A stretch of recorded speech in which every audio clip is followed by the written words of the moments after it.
Hello everyone, नमस्कार सर्वांना. तर तुमचं स्वागत आहे माझ्या व्हिडिओमध्ये. तर प्लीज सॉरी, आज माझा आवाज खूपच वेगळा येतो कारण का अजूनही माझी तब्येत ठीक झालेली नाहीये. आणि हा जो व्लॉग आहे ना, मी संडेला शूट केला आणि तो आज अपलोड होतोय. तो संडेला तर माझी इतकी तब्येत खराब होती ना की मला लिटरली काम करू वाटत नव्हतं. पण ऑर्डर आल्यावर कसं नाही म्हणता येत नाही, त्याच्यामुळं मी निघालेली ऑर्डरसाठी. आणि मला आता नेलची ऑर्डर आहे, संध्याकाळी मेकअपची ऑर्डर आहे. सो आजचा पूर्ण दिवस तो शूट केलेला आहे. तर ही जी ताई आहे ना, तर हिने मला विचारलं होतं एक दिवस अगोदर, म्हणजे सॅटर्डेला विचारलं होतं की तुला उद्या येणं पॉसिबल आहे का, कारण का मला उद्याच वेळ आहे. आणि गुरुवारी तिचा बर्थडे होता, सो तिला रविवारीच करून घ्यायचं होतं. तर तुम्हाला माहितीच असेल, IT मध्ये जे काम करतात त्यांना मंडे टू फ्रायडे वेळ नसतो मोस्टली. तर सॅटर्डे संडेलाच ते फ्री असतात. सो ती संडेला फ्री होती आणि मी ठरवलं ठीक आहे जाऊयात आपण, सकाळी वेळ मॅनेज करूयात.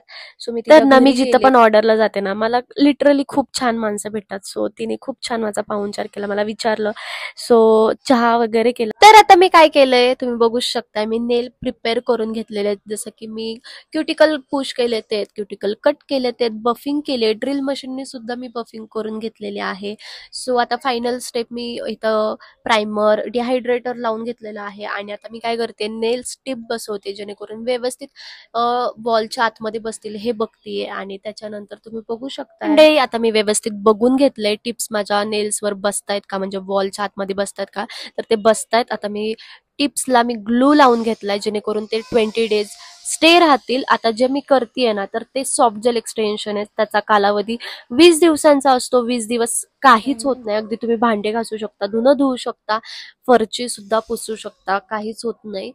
मंडळी, आता तुम्हाला क्युरिओसिटी वाढली असेल की आता कोणते नेल आर्ट केलेले आहेत किंवा डिझाईन कोणती केली आहे, नेल आर्ट कोणतं केलंय.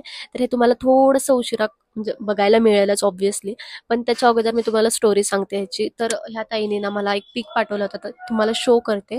तर तिला असं करायचं होतं, पण मी थोडंसं तिला सजेस्ट केलं की तू जॉब करतेस, सो तू जे आउटफिट घालते तर त्याच्या प्रत्येकावरच ते मॅच होतील असं नाही. थोडंसं आता सध्या ट्रेंड काय चालू आहे, न्यूड शेड चालू आहेत, सट्टलमध्ये जातात लोक. सो मी तिला सजेस्ट केलं आणि तिला माझंही पटलं. आणि त्याच्यामुळे ती म्हणली की तुला जसं वाटतंय तसं तू कर, म्हणजे छान काय वाटेल हे तुझ्यावर आहे. सो मी तिला 2-3 पिक पाठवले, तर ते तिला आवडले आणि आम्ही फायनल ते केले. तर ना, ह्या ताईला थोडंसं तिचा बर्थडे होता, त्याच्यासाठी तिला थोडंसं ग्लिटरचं वर्क हवं होतं. त्याच्यामुळं डिसेंट आणि सटलमध्ये काय जाईल किंवा ग्लिटर्स कसे सूट होतील हे मी तिला बघितलेलं आहे. आणि तुम्ही बघू शकताय फायनली झालेलं आहे आपलं नेल आर्ट. आणि मला कमेंट करून प्लीज नक्की सांगा की तुम्हाला हे जे नेल आर्ट आहे कसं वाटलं, किंवा तुम्हाला सुद्धा करायचं असेल तर तुम्ही मला DM करू शकता. माझी इंस्टाग्रामची ID मी खाली मेन्शन करतेच आहे, स्नेहल मोरे 02 ही माझी इंस्टाग्रामची ID आहे. ह्याच्यावर तुम्ही DM करू शकता आणि छान छान नेल आर्ट करून घेऊ शकता. So please go and DM मी. तर मंडळी, फायनली ऑर्डर झाली आहे आणि इथं तुम्ही माझा चेहरा बघू शकताय. लिटरली मला ह्या पॉइंटला मला असं झालं होतं, मी कधी घरी जाते आणि कधी एक झोप काढते. पण झोपू शकत नाही कारण का मला नेक्स्ट ऑर्डरसाठी निघायचं होतं. 4:30ची ऑर्डर होती. सो लवकर घरी गेले आणि नेक्स्ट ऑर्डरचं आवरून घेतलं. तर मंडळी, हा जो गोड मुलगा बघताय ना, हा माझ्या मावशीचा मुलगा आहे. सो मी माझ्या मावशीच्याच घरी ऑर्डरसाठी गेले होते, तर तिथं सुद्धा चहा पाणी माझा पाहुणचार झाला. आणि देन आम्ही मेकअप करायला चालू केलं. पण ह्याचा जो मेकअपचा जो व्हिडिओ आहे मी पूर्ण शूट केलेला नाहीये, कारण का त्या दिवशी थोडंसं मला असं कणकणी सारखं झालं होतं. सो मला असं झालं होतं पटकन आवरून घरी जाऊन आराम करूयात. तर असा हा माझा आजचा व्लॉग होता. तर प्लीज तुम्हाला आवडला असल्यास लाईक करा, शेअर करा आणि कमेंट करा. भेटूया आपण नवीन व्हिडिओमध्ये नवीन काहीतरी. थँक्यू, धन्यवाद.